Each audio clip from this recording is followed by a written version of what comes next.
Murder is still legal in Oklahoma because the fact of the matter is that in Oklahoma, like if you're, I'm assuming you're like pro-life or whatever. So you watch enough of videos, you know that I'm not pro-life. Right. Okay. Abolitionists, Hey, abortion. that's good. This is totally legal. But so these are abortion pills. These are abortion pills. Right. They're in my possession because I ordered them to Oklahoma. Okay. Got on Google, said, hey, you know what?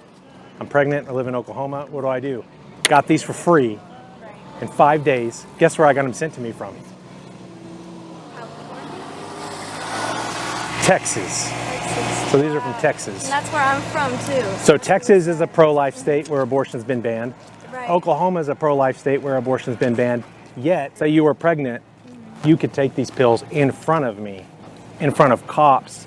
You could go outside of the attorney general or like the district attorney or whatever, Oklahoma, the sheriff, the governor, and pop these pills and destroy the baby inside your womb up to 12 weeks. If you needed to go 14, you might just have to double up the pills. Everyone Googles everything when they have any kind of question. Right. Like, I'm pregnant, I don't want to be pregnant, I live in a pro-life state, what do? Right. Used to, you have to go down to an abortion mill and walk past people that are like, don't do this, please don't do this. Right. But now, Just do it from the comfort of your home. Right. check your mailbox. I was very curious to ask if it was, because I'm a pro-life, right? And I really did think it was completely, like it was gone. Yeah. Stop. I just think it's crazy. Wow. Yeah, well, I mean, what do you think is harder?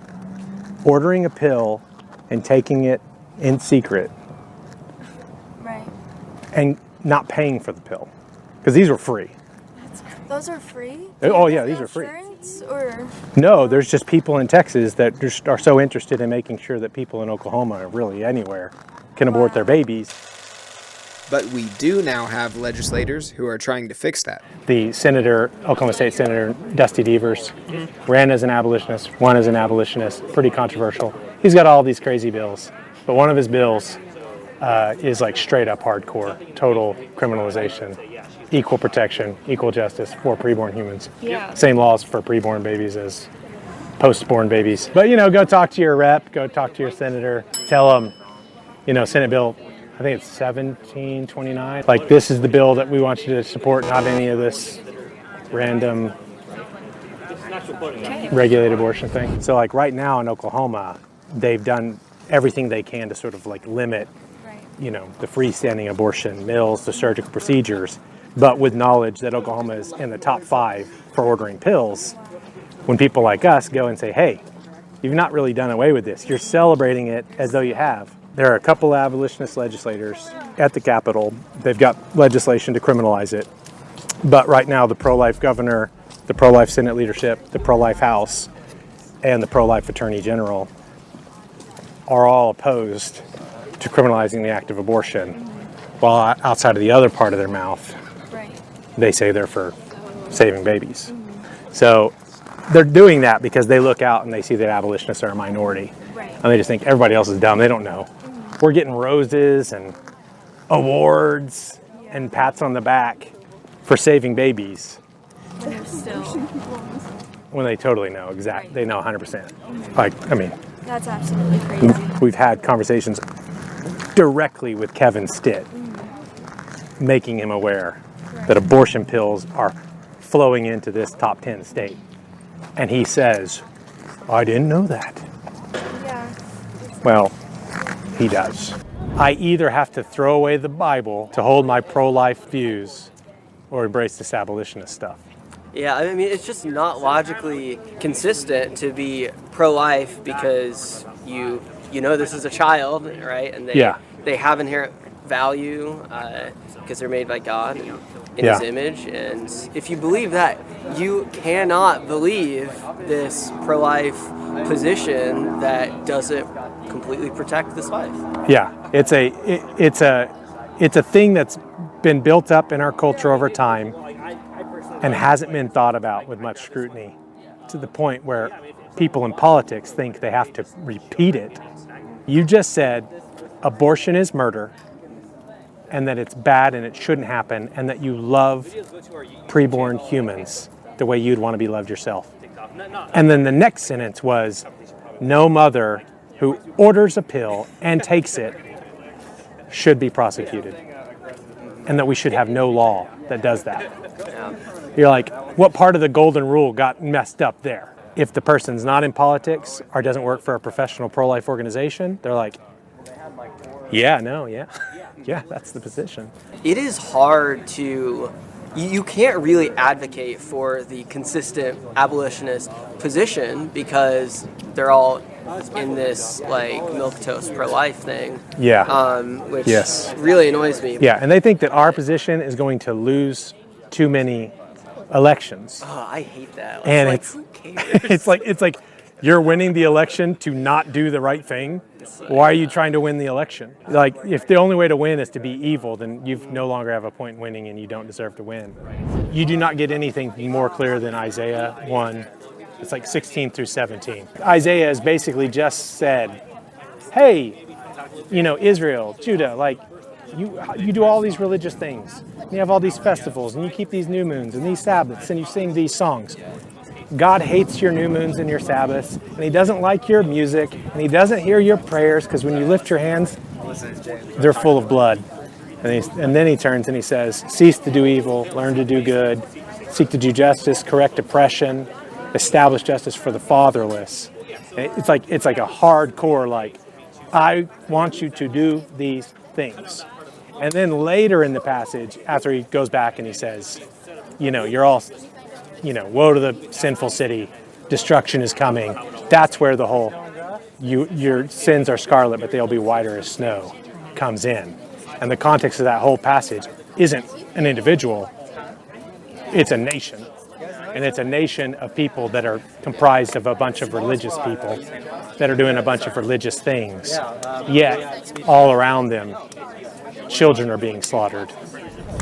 So what would be like the next step to stop that? Like, could they prevent mailings to Oklahoma? Well, or probably not effectually, because they try to do the best they can to stop like Oxycontin and stuff like that, like fentanyl and all that kind of stuff from being mailed, but they don't do a perfect job at that. And the problem is like we wouldn't even advocate searching all mail. That there's problems with that. But the dragging of the feet to get rid of the act of abortion for 50 years has led to the point where this is the reality that we have to deal with. But if you can get the lawmakers to criminalize abortion in law and to be tutors to the culture saying the act of abortion, it's not the ordering of the pill, it's the taking of the pill. If it's the ordering of the pill, I'm guilty because I've ordered pills. But it's the taking of the pill. And right now, the Attorney General has specifically said no mother will ever be punished for taking a pill to murder a child. And he's a pro-lifer who thinks that abortion's murder. How often would murder, like just straight up murder, born to born, how much more frequently would that occur if the Attorney General of the state of Oklahoma said, listen, we don't want you murdering each other, but if you murder someone because you don't like them or you disagree with them or you wanted their stuff, it's bad, but we're going to let you do it. You're not going to get punished. it'd go on the rise. Oh, it'd go. Oh, yeah. I mean, people. Maybe some sort of punishment. Yeah, I mean, you couldn't go to a football game without half the people getting murdered. Exactly. It'd be bad. And like you said, people are inherently sinful, so. Like this guy, for example. Human beings at conception, or like? Yeah, I think human beings do have a beginning, which is a synonym for conception. It's like conception, Human beings have a the beginning. sperm meets the egg. Well, That process starts. when the sperm fertilizes the ovum, you got the creation of a newly conceived human being. What's up, man? So like if I'm using Yeah, an it's good to see you. antibacterial wipe and I'm killing germs that are reproducing, like Well, they're germs. murder, okay. They're not humans. But like they're the same size though. Right. We already went over that. I don't judge people by their size.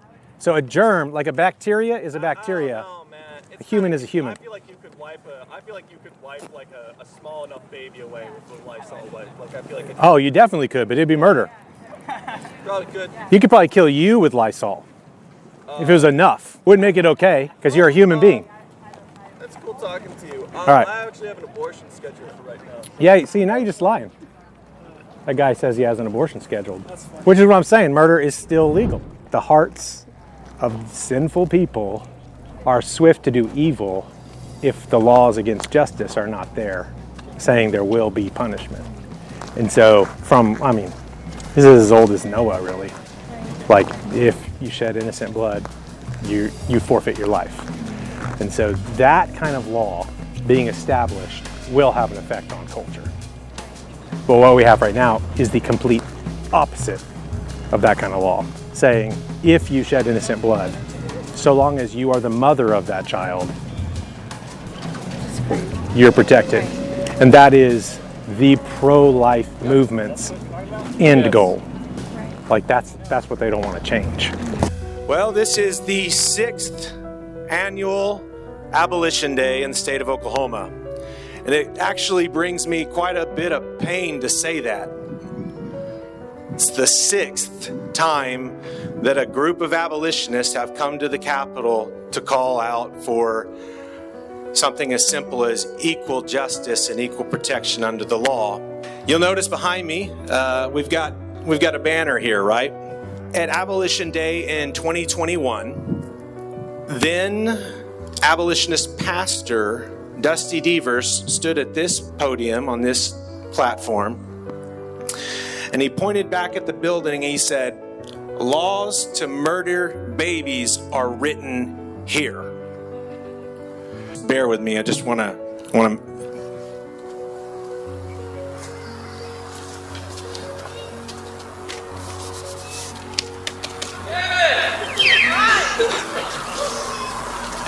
Laws to murder babies are still written here. This bill criminalizes the act of abortion. It's not fiscally wise to continue promoting and trying to pass unconstitutional legislation. Abolish! Abolish! About HB 1656. It's a pro-life bill. Okay. It explicitly puts rape and incest exceptions into law. I typically lean on the side of some exceptions. I'm just asking you if you would consider supporting a bill to abolish abortion in Oklahoma. No, I will not support a bill for abolishing abortion in Oklahoma. Okay. It is not the role of government to get involved with a private decision that is absolutely gut-wrenching to make. Are you accepting roses today for being pro-life? Absolutely.